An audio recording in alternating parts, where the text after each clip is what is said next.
The Chinese Communist Party says there's no genocide in Xinjiang, and I totally believe that.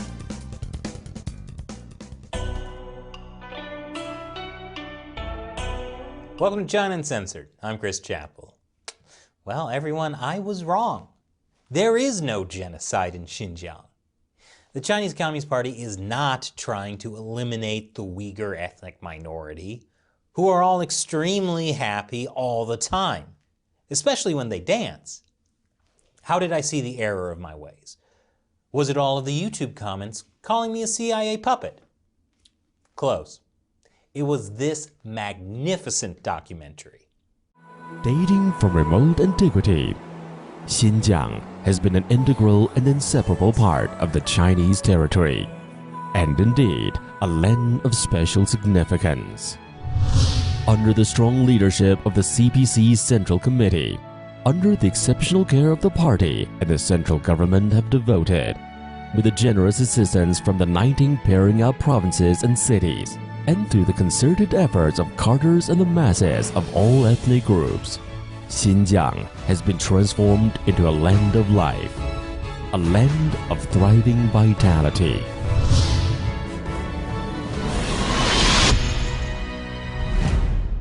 Yes, Xinjiang has been a part of Chinese territory since ancient times, which is why Xinjiang literally means new frontier. And I am especially convinced of the exceptional care of the Communist Party. I mean, there were happy dancing ethnic minorities and doves of peace and thriving vitality. How can you argue with that? You know what?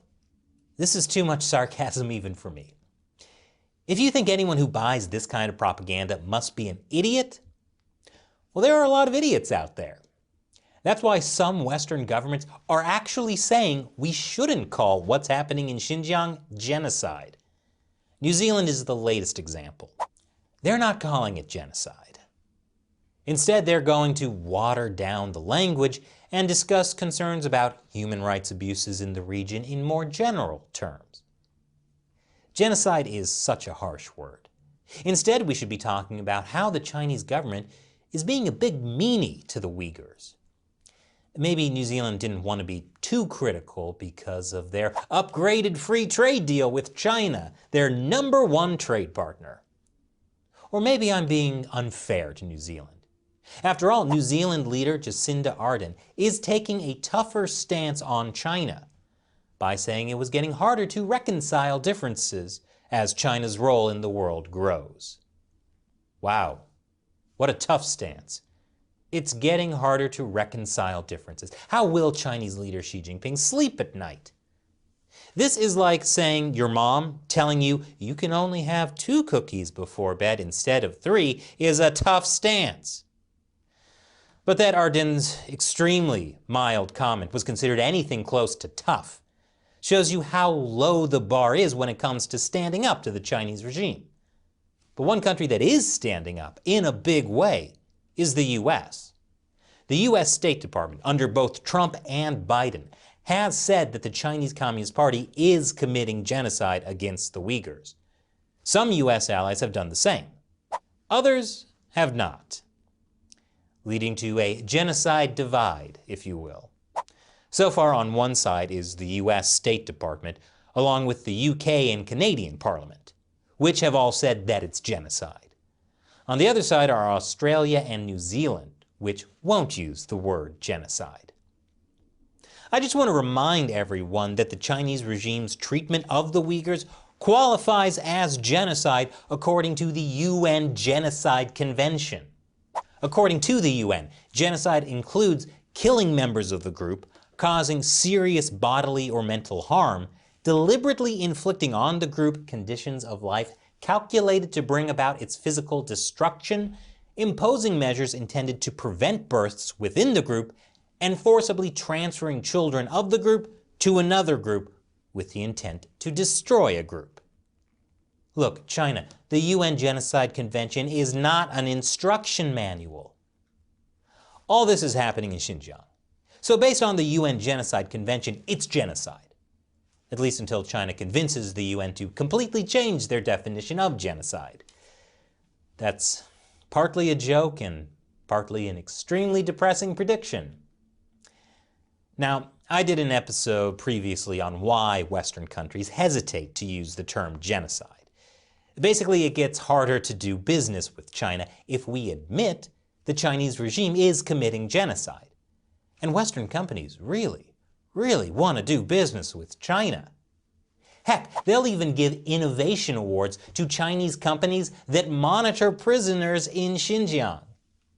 But now that the US and other Western democracies are actually using the G word, countries are facing pressure to stop working with Chinese suppliers that use forced labor. Enough pressure to force them to do something about it.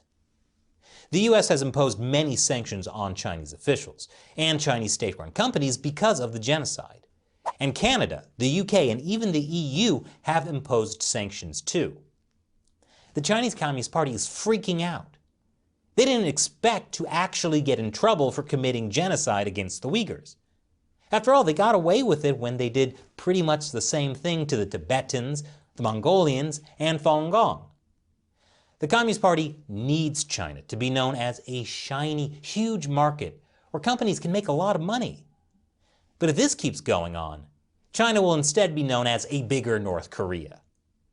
The party can't let that happen, which is why they're kicking off a huge propaganda campaign. I'll tell you about it after the break. Welcome back. The Chinese regime doesn't want to be known as a bigger North Korea, especially in the run-up to the 2022 Winter Olympics in Beijing. So this year, they've been pushing hard on a new propaganda campaign to deny the accusations of genocide by showing how happy and wonderful Xinjiang is. This is a land of religious harmony, where the freedom of religious beliefs is respected and protected. This is a land of happiness, where people's well-being is constantly improved. All ethnic customs and traditions are duly respected. And let's not forget the dancing. That's how you know ethnic minorities are really happy. They spontaneously start dancing. So much dancing. Eat your heart out, Kevin Bacon. The Chinese Communist Party has used this tactic before, and not just with the Uyghurs. As their repression of Tibet grew worse, Chinese state-run media repeatedly emphasized how happy Tibetans were. In fact, Tibetans are the happiest people in the country. You can tell because they're dancing. Well, Tibetans were the happiest, but now the Uyghurs are even happier.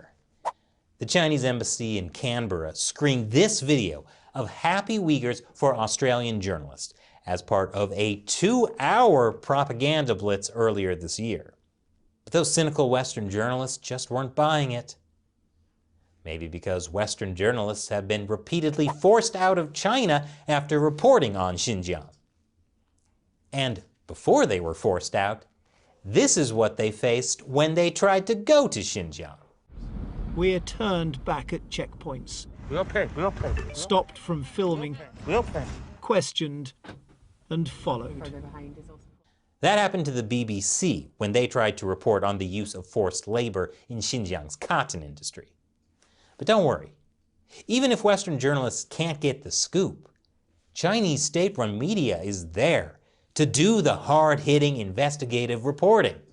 I left no stone unturned, but still couldn't find any trace of genocide. So Michelle, you can see, with us is a very prosperous Artican square, and this is exactly what is happening in Kashgar. There's definitely no genocide, so to speak. So Michelle, back to you. Yes, I looked very hard, but there's no genocide happening anywhere in the middle of this square. Back to you, Michelle. But for some reason, people outside China might be skeptical of Chinese state-run propaganda. But the Chinese Communist Party has a solution. More after the break. Welcome back. The Chinese Communist Party has been trying to spread its propaganda about happy Uyghurs in Xinjiang, including by buying ads on major social media platforms like Facebook, and using fake fans to boost their message on Twitter. But what happens if people are skeptical about what the Chinese Communist Party has to say? Well, the party has a solution. Get other people to say it for them. For example, If you don't believe the party when it says there's no genocide in Xinjiang, do you believe The Economist? Or how about a Columbia University professor, like Jeffrey Sachs, who says the genocide allegations are unjustified? Sachs' argument sounds deceptively reasonable. He says the US government doesn't have proof of genocide, so they shouldn't accuse China of genocide, but instead should back a UN investigation in Xinjiang. Of course, the Chinese regime will never allow an independent investigation into Xinjiang, especially not through the UN, which it has a huge amount of influence over. So if the only way we can get proof is through a UN investigation that will never happen, then we'll never call it genocide. And meanwhile, the Chinese regime can just continue harvesting organs from Uyghurs. Jeffrey Sachs, by the way, is a popular interviewee for Chinese state-run media. I'm not saying Sachs is bought off, or even influenced by the Chinese Communist Party. But when the party finds people who agree with them, they will exploit them for propaganda. Here's another example. Western YouTubers living in China. If you do a search for Xinjiang on YouTube, you will find lots of videos of YouTubers who travel to Xinjiang and are making videos of what they say is really happening there. Spoiler alert, they don't find any genocide either. Of course, they're not exactly going to tour the concentration camps.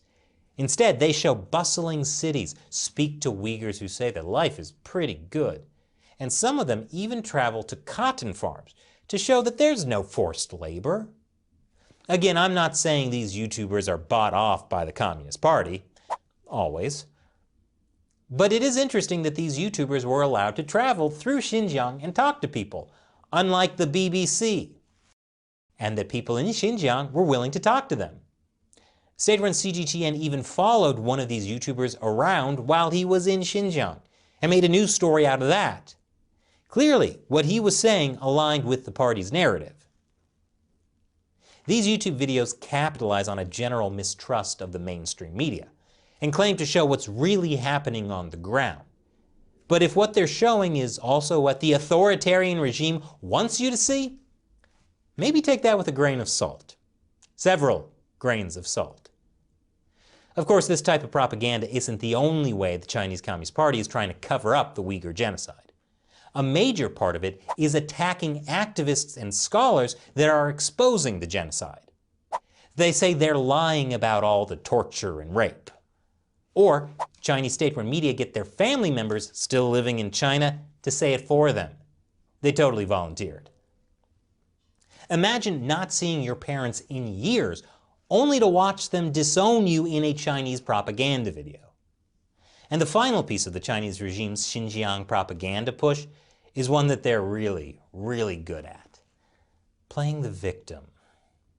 The US was the first country to come out and call the Chinese regime's actions a genocide. So the Communist Party can pull out its favorite accusation: Western imperialism. You see, the US is organizing a smear campaign because of its hegemony. And the accusations of genocide are just a US attempt to contain China that's doomed to fail. I love it when the Chinese Communist Party plays the classics. And now it's time for me to answer a question from a fan who supports the show on the crowdfunding website Patreon. Go to patreon.com/China Uncensored to learn more. Liventease says, I know that almost literally everything is made in China. Is there a list of things that aren't? Is there a website I can search for a product and find what companies make it not in China?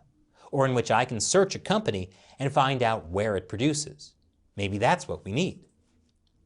Actually, Liventease, we've been talking about creating a website that does exactly that.